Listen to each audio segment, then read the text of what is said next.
Hello and welcome to a new video. In this video I am going to build the orange label treble booster, and I'm going for the Harold May version because that was the most bought one. The orange treble booster has different versions. There was the Harold May first, built by Pete Cornish, and then there was a third one built by Greg Fryer, and these have like really subtle differences. So I am building the Harold May one using a BC182 transistor, a silicon transistor, and I've already mounted the resistors. I put a little bit of paste and I just apply it to the contacts. Instead of adding a potentiometer, I will just add a fixed resistor, so it's the same as having it at max volume at all times, as the orange label treble booster was used, right? Okay, so now I proceed to solder. The soldering station is on. This is already tinned. Never leave this untinned. Hit the piece directly, right? So okay, I start here. So we apply some heat, and then the solder, right? Okay, same on the other side. Okay, that's much better actually in terms of seeing it in the video. Again, remember, never hit the solder first. Solder the component so the heat goes to the component directly.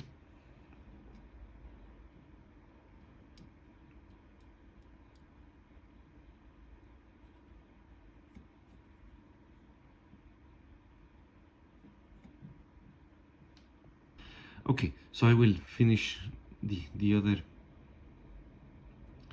side here, and then proceed with the rest of the components, and then move to the transistor. Okay, so this is how it looks after soldering everything. Well, all the resistors. I need to solder that one now. That I will do it and then proceed with the rest of the components. So this one here is bypassed like a 1 and 2 directly connected, and then 3 and 2 are bypassed with the same wire from the same resistor as a jumper. For this one I'm going to secure it like that. One clip to the resistor directly, and then solder the 3 legs. So I've cut all the excess of wire. So now something important here. I didn't design this PCB. Paul Stevenson created it, and you can build the 3 versions of the orange label treble booster with one PCB, which is amazing. So this R7, for the version I'm building, it's irrelevant, it goes disconnected, but this RX, and here it says the RX is for the Fryer version. You need to link it if you don't use it. So let's link it, right? So we can either add a piece of wire, like add the 2 connections, or link directly here. We can do it directly there, provided there's a board component to do that, right? So we put some paste. So we hit the component first and then the solder, right? Always.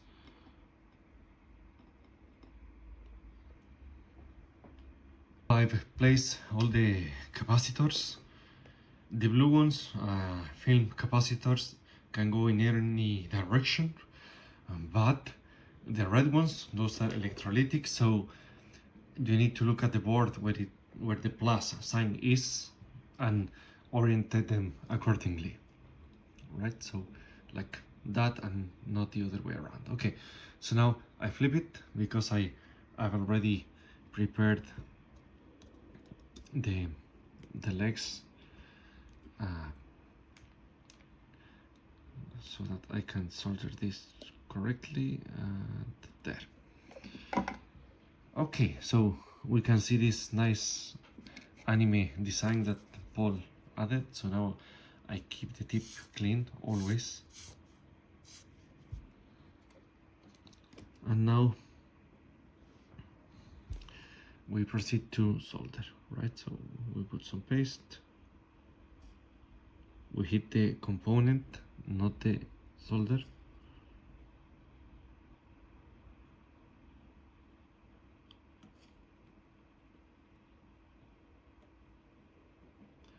And same with the others, right? So I will resume when I do the rest.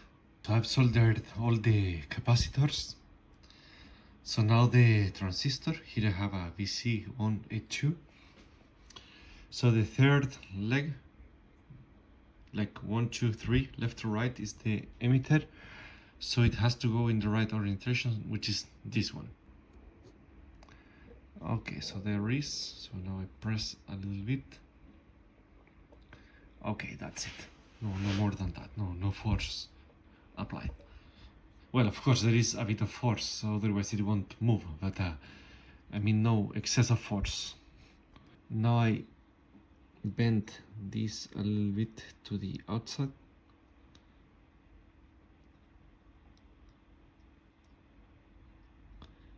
Okay, there is. Okay, so now it will be quiet to be able to solder. So now, same thing as before. Keep the tip clean at all times. Now, paste, I'm going to put a lot of paste here because it's a transistor. Okay, that's it. So I start from the middle.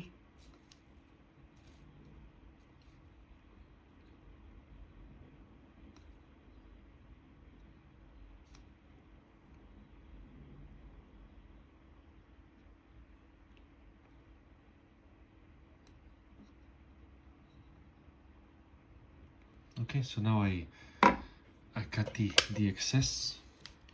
I didn't show it before, so I show it now, like 1, 2, 3. Okay, so now to clean it, here I have isopropylic alcohol.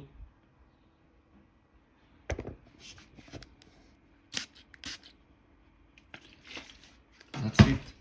And now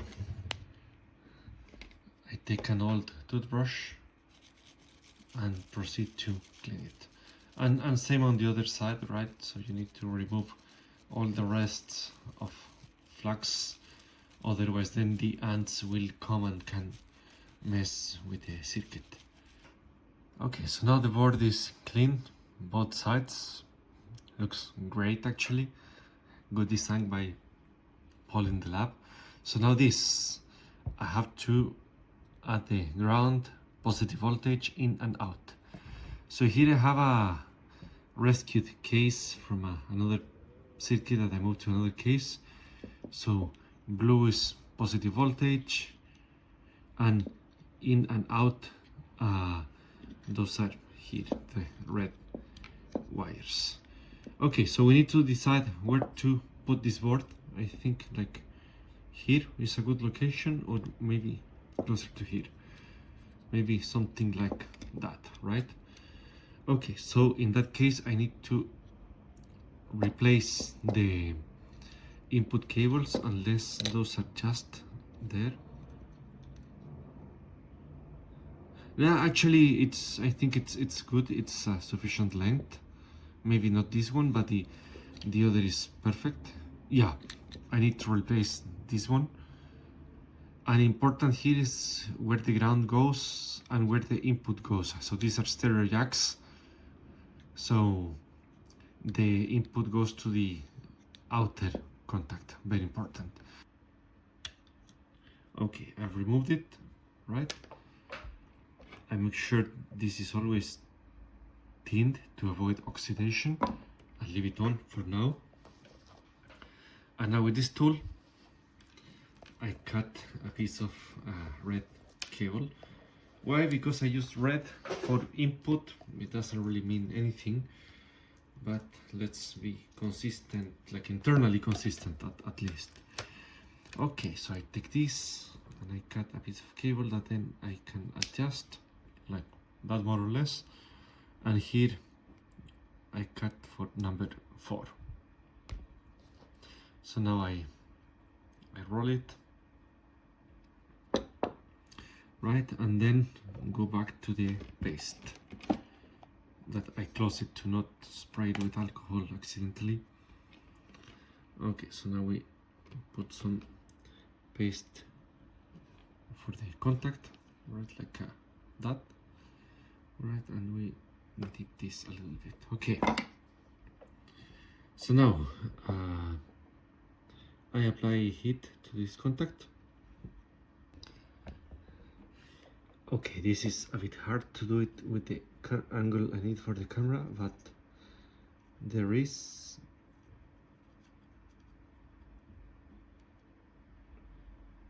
Okay, so now I have a solid contact there. I hope you can see it. Okay, it's there. Okay, so now I need to solder the rest of the cables, right? So usually this is the out, right? So this is out, so it's the one that goes to out, of course, and then in and the rest. Okay, so I'll show you when it's ready. Okay, so I previously connected this. It's hot, of course, so I'm going to use the same holes here and add some hot glue to secure this board, right? So okay, we add a bit here.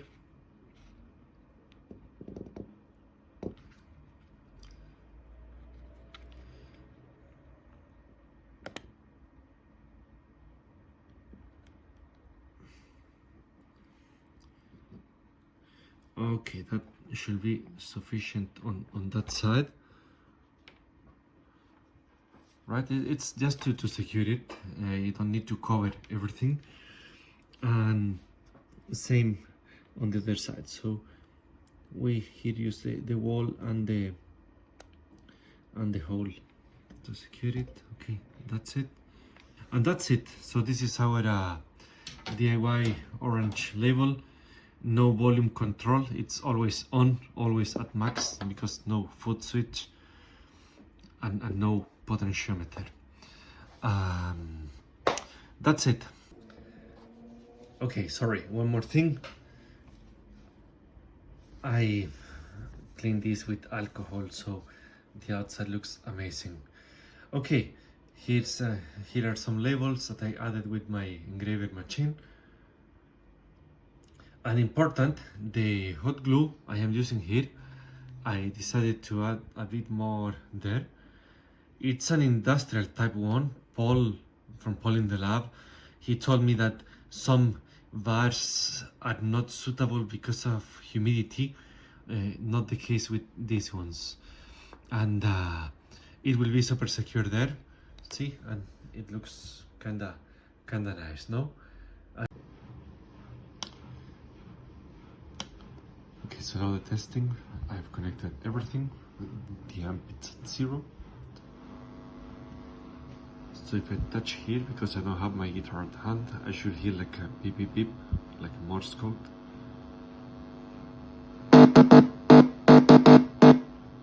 That's it, so it's working.